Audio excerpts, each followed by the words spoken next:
Assalamualaikum warahmatullahi wabarakatuh. Salam sejahtera. Kita berjumpa lagi dalam pembelajaran secara PDPR. Jadi cikgu berharap murid-murid dapat mendengar rakaman cikgu ini dan dapat belajarlah dengan baik dan seterusnya menyiapkan tugasan yang cikgu berikan. Okey murid, untuk tajuk kali ini kita masih lagi dalam tajuk unit 3 untuk mata pelajaran pendidikan kesihatan ini, iaitu yang bertajuk rendahkan kalori, tingkatkan nutrisi. Seperti pelajaran yang lepas, cikgu dah maklumkan apa itu nutrisi. Mungkin murid masih ingatlah. Nutrisi itu penting kepada tubuh, dia memberi zat pada tubuh untuk pembesaran tubuh. Okey, apa yang murid akan capai dalam pembelajaran kali ini melalui standard pembelajaran 1.32, iaitu dapat memahami faedah pengambilan makanan segar.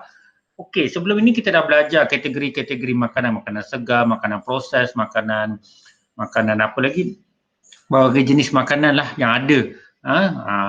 Dan rasanya murid-murid dah faham, dah dapat kategorikan mana makanan-makanan yang cikgu sebut tadi, makanan segera, contohnya mi Maggi yang mungkin murid jadi kegemaran. Adakah makanan itu amat penting pada tubuh kita?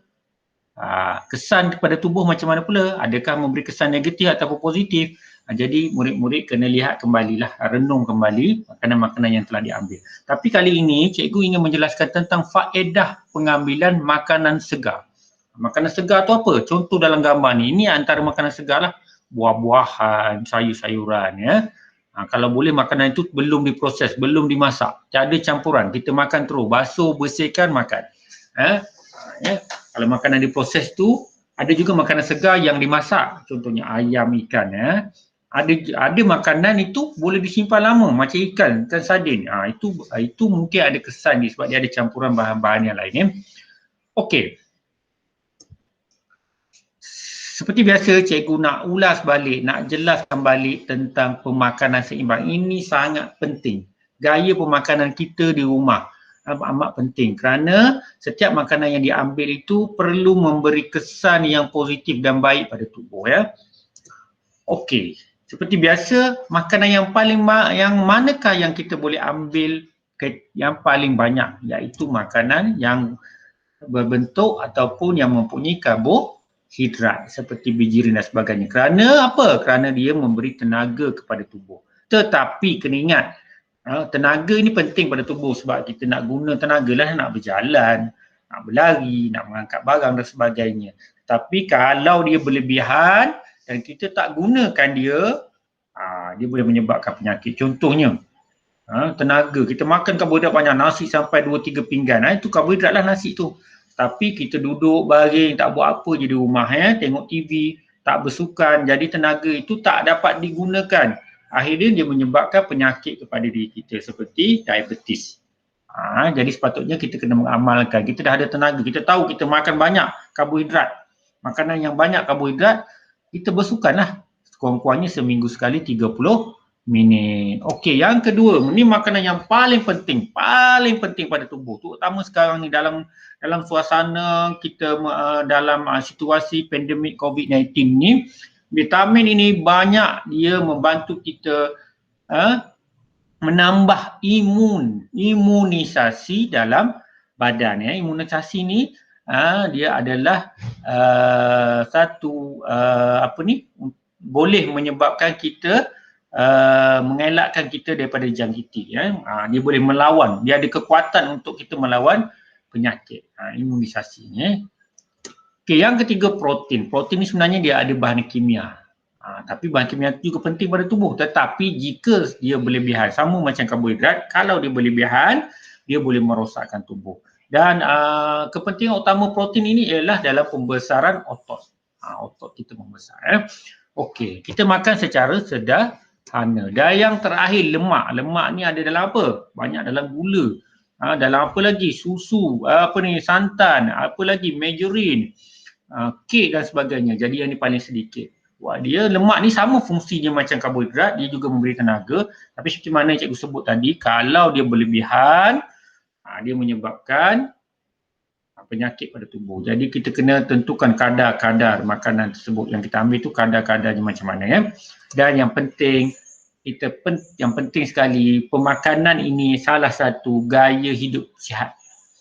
Kalau kita amalkan ikut portion, tahu portion? Portion ini adalah nisbah.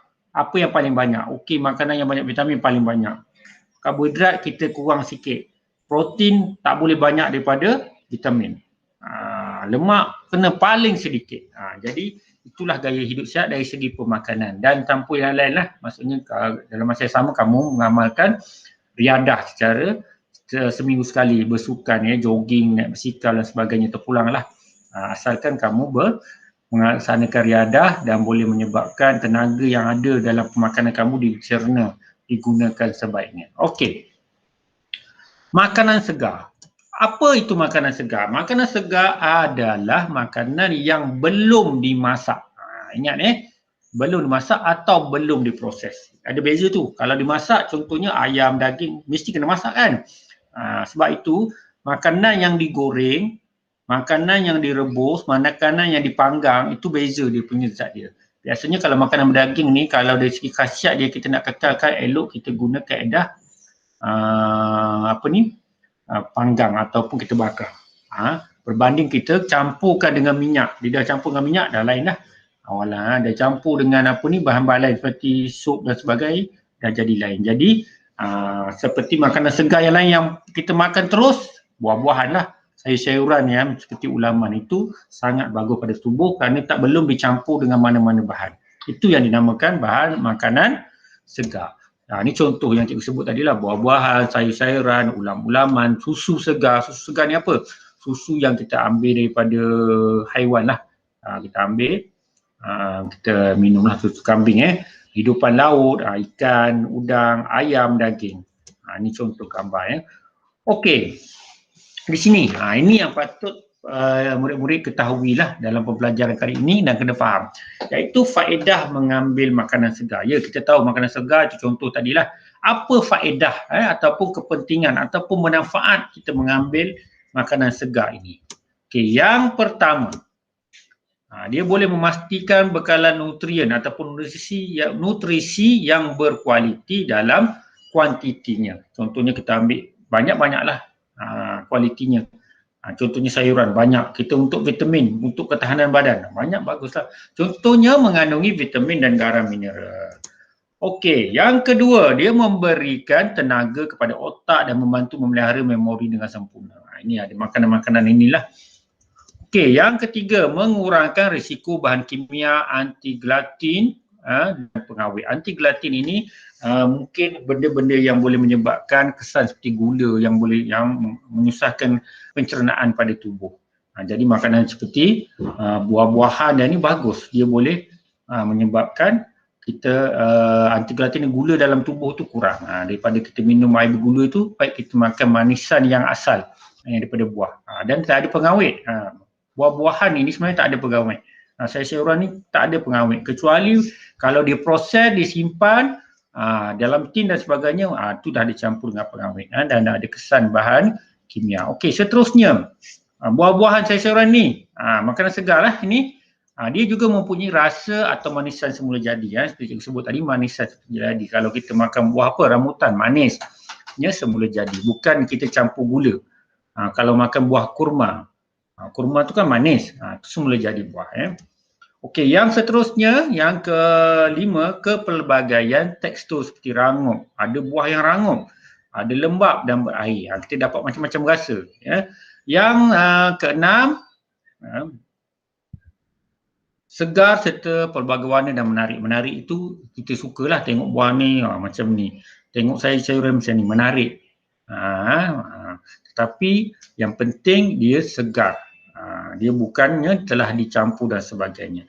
Okey, jadi yang penting aku bagi 6 ini sebenarnya banyak lagi lah.